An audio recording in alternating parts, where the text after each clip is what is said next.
गोरी कोई के अनाथ चली जाइबू तू तो अपन पियावा के साथ ए जान।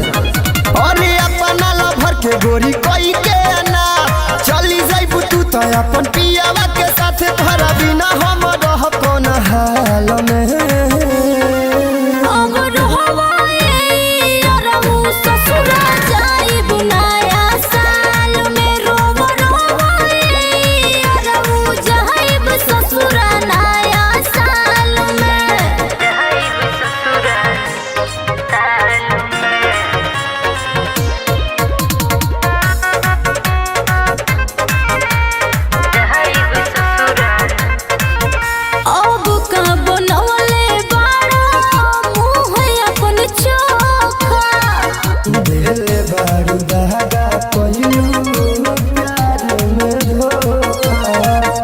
बाबू सुना बोला अब का बनवले बड़ा मुँह अपन चोखा देले बड़ू दादा कहियो प्यार में धोखा।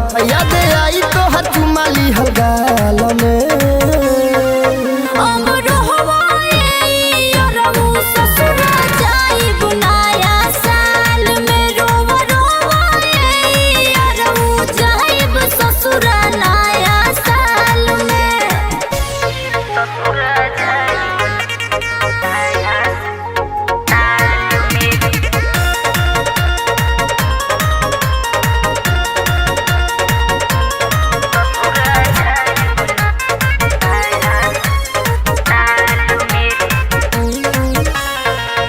नया साल में नया दिन के होई शुरुआत हो।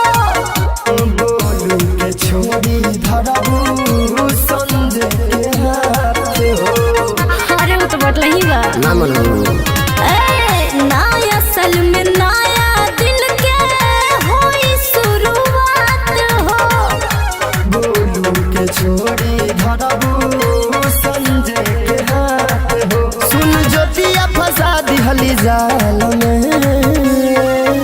अब रहवाए अरबू ससुर जाई बुनाया साल में रोवा रोवाए करे जा जाइब ससुर नया साल में। अब का करब जाड़ में पौड़ा फूके ताप।